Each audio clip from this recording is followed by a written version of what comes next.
La palabra educación en el fondo quiere decir sacar de dentro, ¿eh? Es decir, no somos cubos vacíos que hay que llenar, sino fuegos que hay que encender. Y en este sentido me gustaría contaros una historia que a mí personalmente me ha marcado mucho. He hablado en distintos foros sobre esta historia porque señala lo que para mí es la diferencia entre profesores y maestros. En 1951, en la ciudad de Detroit, nace un joven, un chico de color, que pronto nota lo que es la pérdida, porque siendo jovencito el padre se va y se queda la madre, una mujer que no tenía estudios, una mujer que se había dedicado a cuidar de sus hijos y se ve con esta situación, con la situación de que tiene que sacar adelante una familia, se dedica a limpiar apartamentos, a limpiar hospitales, etcétera, etcétera. Y claro, cuando uno ha vivido en la ciudad de Detroit, como he vivido yo trabajé en un hospital que se llama Henry Ford, en neurocirugía. Cuando uno ha vivido en la ciudad de Detroit, pues se da cuenta que Detroit es una ciudad apasionante, pero en ciertas épocas de la historia ha sido una ciudad bastante complicada.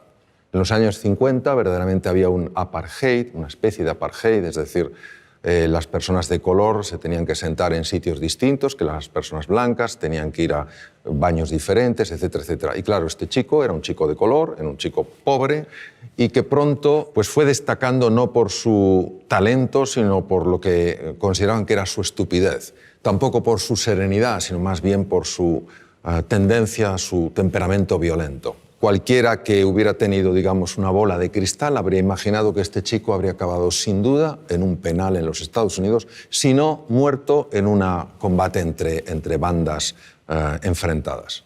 Pasaba sus ratos, se olvidaba de su triste condición viendo programas de televisión hasta que un día su madre decidió que iban a ver menos televisión y se iban a dedicar más a leer libros.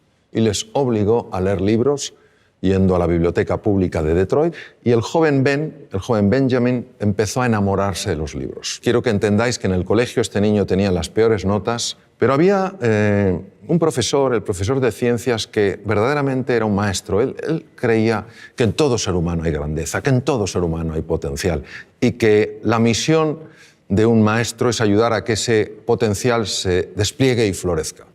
Un día el maestro aparece con una piedra muy rara, la levanta delante de la clase y pregunta: ¿qué es esto? Se produce un silencio porque nadie sabe lo que es eso, salvo una persona, que ya os imagináis quién era: Benjamin. Pero Benjamin era el tonto de la clase.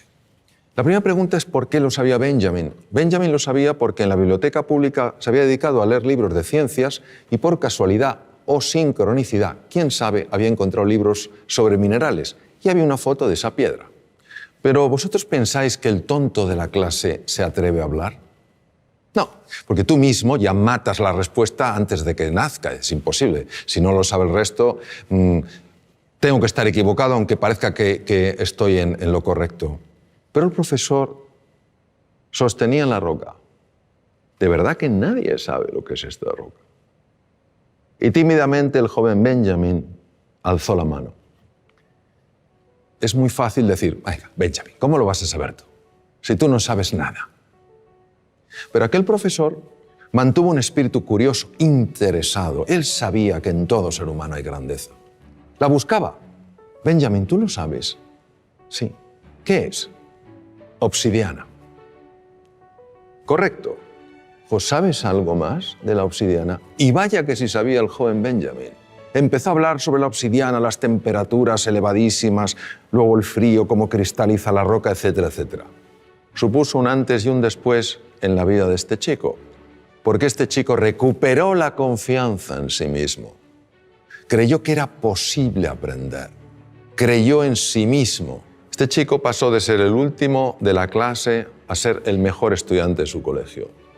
Hizo realidad su más profundo sueño, que era absolutamente imposible: ser médico.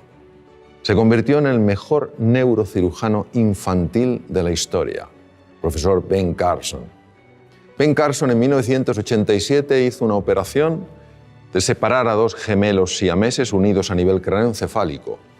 Todas las cirugías que se habían hecho hasta aquel momento para separar lo que se llama un cráneo pago, esta malformación craneoencefálica, todas Los niños habían muerto en la mesa de quirófano. En esta operación, en 1987, intervinieron 70 profesionales de la medicina y duró 22 horas. Los 2 niños salieron adelante, vivieron y estuvieron bien y sanos.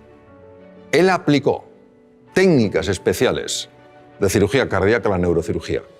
A nadie se le habían ocurrido. En todo ser humano hay potencial, en todo ser humano hay grandeza y tenemos, entiendo, que tener esta disposición a crear espacios de oportunidad para que esas personas puedan mostrar lo que en realidad siempre han tenido y siempre tendrán, pero que no todo el mundo mostrará si no ve ese espacio de oportunidad.